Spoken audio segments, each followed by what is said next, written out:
नौकरी, मजबूरी या शौक, सीधी सादी सी रोली की शादी सिड से तय होती है। शादी के बाद तुम नौकरी करना चाहोगी? नहीं नहीं, बिल्कुल नहीं। वैसे मैं ये नहीं कहती कि नौकरी करना ठीक नहीं है, लेकिन पर्सनली मैं ये सोचती हूँ कि मैं गृहिणी बनूंगी। हाँ हाँ, क्यों नहीं। गृहिणी बनना भी आसान नहीं है। एक सफल परिवार चलाना किसी देश को चलाने जितना ही कठिन है। रोली को सिड का साथ और बात दोनों अच्छी लगती है, और फिर वो दिन भी आ जाता है जब दोनों की शादी हो जाती है। शादी के बाद ये क्या, सारा दिन किचन कपड़े और चार दीवारों के आगे पीछे घूमती रहती है। जा बाहर निकल कर देख, कितनी स्मार्ट लगती हैं वो औरतें जो नौकरी करती है। हाँ, अच्छी तो लगती है सासू माँ, लेकिन मैं नौकरी नहीं कर सकती। मेरा मन घर के कामों में ही लगता है। अरे मेरी बेटी तो कमाती है, अपने को फिट भी रखती है और सास को भी खूब शॉपिंग करवाती है। अच्छी बात है ना सासू माँ। मैं तो जो है उसी में संतोष मान लेती हूँ। बरकत होनी होगी तो इसी में भी हो जाएगी। ये बोलकर रोली चली जाती है। एक दिन सास की सहेली घर आती है, जहाँ रोली उन्हें चाय के साथ कई तरह के पकवान बनाकर खिलाती है। अरे वाह, तेरी बहू तो बहुत गुणी है।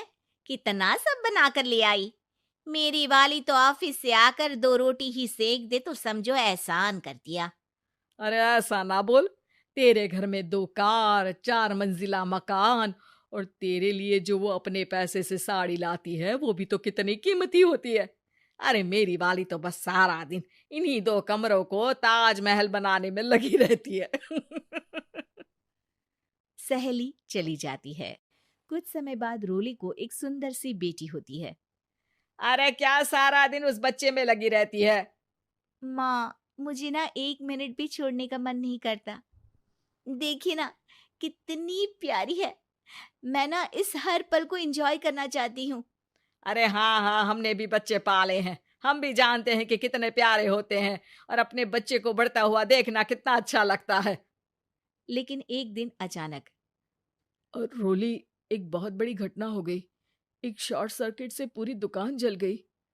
ओह, अब अब क्या कुछ समझ में नहीं आ रहा कि कैसे घर चलेगा। घर की पूरी गाड़ी पटरी पर लाने के लिए कई साल लग जाएंगे, और वापस पहले जैसे होने में भी बहुत टाइम लग जाएगा। रोली, रोली कुछ सोचती है, फिर अपने 3 महीने के बच्चे को देखती है और कहती है, आप कहे तो मैं नौकरी शुरू कर दूं? माँ मुन्नी को देख लेगी, फिर शाम को तो मैं घर आ ही जाऊंगी। सिड कुछ कहता उससे पहले ही उसकी सास वहां आ जाती है। अरे हाँ हाँ, अब भी तुझे नौकरी करने के लिए पूछना होगा। अरे घर पर इतनी बड़ी विपदा आ गई है, तू है कि बच्चे का मुंह देख रही है। अरे क्या मुझ पर भरोसा नहीं है? अरे नहीं नहीं माँ जी, ऐसा क्यों बोल रही हैं आप? फिर क्या था, सिड से पूछकर 3 महीने की बच्ची को रोली सास के पास छोड़कर चली जाती है। शाम को ऑफिस से आने पर अरे सारा दिन इसने तो चैन नहीं लेने दिया, बस गोदी में ले लेकर घूमती रही। हाथ दर्द हो रहा है। बहू को बहुत गिल्ट फील होता है, लेकिन जब वो घर के हालत देखती है तो चुप रह जाती है। ऑफिस में सहेली कहती है, अरे रोली, तेरी तो बच्ची छोटी है ना, कैसे मैनेज करती है? कैसे मतलब? घर पर रहती है वो अपनी दादी के साथ। ओ यार, कितनी अच्छी है तेरी सास। मेरी सास को जब पता चला कि मैं नौकरी ज्वाइन करने की सोच रही हूँ, वो तो सीधे अमेरिका चली गई मेरी ननद के पास। अच्छा, फिर तू कैसे मैनेज करती है? अरे मैंने तो फुल टाइम मेड रख ली है। ओहो, वो तो बड़ी महंगी होगी ना। हाँ यार, लेकिन कमाई भी तो हो रही है ना। यार, मैं तो कभी अपना बच्चा इनके मम्मी पापा के पास ना छोड़ू। प्यार दुलार में खराब कर देते हैं ये दादा दादी बच्चे को। नहीं नहीं, मुझे अपनी सास पर पूरा विश्वास है। जो मेरे पति को इतनी अच्छी शिक्षा के साथ बड़ा कर सकती हैं, वो मेरी बच्ची को कभी नहीं बिगाड़ेगी। खैर, रोली की इस सोच से उलट पड़ोसियों के बीच हाथ में बच्ची पकड़े रोली की सास कहती है, अरे क्या बताऊं, सारा दिन बहू बाहर रहती है। पहले अपने बच्चे पालो, फिर बच्चों के बच्चे। अरे अपना जीवन तो कुछ रहा ही नहीं। अरे नहाने भी जाती हूं ना तो इसे साथ रखती हूँ, कल को कहीं गिर गई या चोट लग गई तो बहू तो हमारी खाल उखाड़ लेगी ना। अरे ऐसा भी क्या डरना बहू से, नौकरी थोड़ी की है उसकी। अब क्या बताऊं, पढ़ी लिखी लड़कियां हैं आजकल की। चलो चलती हूँ, सब्जी बनाने का वक्त हो गया है। बच्चे आएंगे तो खाना तो बना मिले। सास ये बोलकर वहां से चली जाती है कि तभी रोली ऑफिस से घर पहुंचती है। बाहर पड़ोसियों को देखकर, नमस्ते आंटी जी, कैसी हैं आप? अरे बहुत अच्छी हूँ, लेकिन तेरी किस्मत तो सबसे अच्छी है। क्या सास पाई है, मोती दान किए होंगे तूने। तेरा बच्चा भी देखती है, खाना भी बनाती है। बेचारी बहुत काम करती है तेरी सास। हाँ आंटी, सही बोल रही हैं आप। अब ऑफिस भी दूर है तो आने जाने में वक्त चला जाता है। खैर चलती हूँ। हाँ हाँ बेटा जाओ, गर्मा गर्म खाना खाओ। रोली घर आती है, जहां सास एक बार फिर छोटी सी मुन्नी की शरारतें गिनाने में लग जाती है।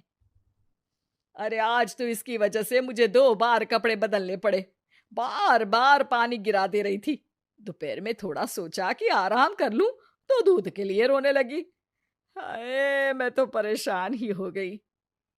रोली को सास की बात अब कुछ अजीब लगती है, पर वो जल्दी से कपड़े बदलकर किचन में जाकर रोटियां बनाने लगती है। सारा महीना काम करने के बाद रोली को सैलरी मिलती है। वो पैसे लेकर सीधे सास के पास जाती है। माँ जी, ये मेरी सैलरी। आपने हर कदम में इस घर का साथ दिया। मैं नौकरी करने के पक्ष में नहीं थी। मैं तो अपने बच्चे को बढ़ता देखना चाहती थी। मैं थोड़े में भी खुशी थी। कभी मैंने आपको किचन में पैर नहीं रखने दिया था। घर की मुसीबत नहीं आती तो मैं कभी इन जिम्मेदारियों को आप पर पड़ने नहीं देती। अब सास समझ चुकी थी कि उसकी गलती कहाँ है। हाथ में पैसे देकर कहती है, मैं पढ़ी लिखी नहीं थी तो पति ने भी कभी पैसे हाथ में नहीं रखे। बेटे ने भी गल्ला संभाला, लेकिन तूने मुझे समझा। ये मेरा सम्मान है कि एक बहू होकर तूने पूरी सैलरी मेरे हाथ में रखी बेटा।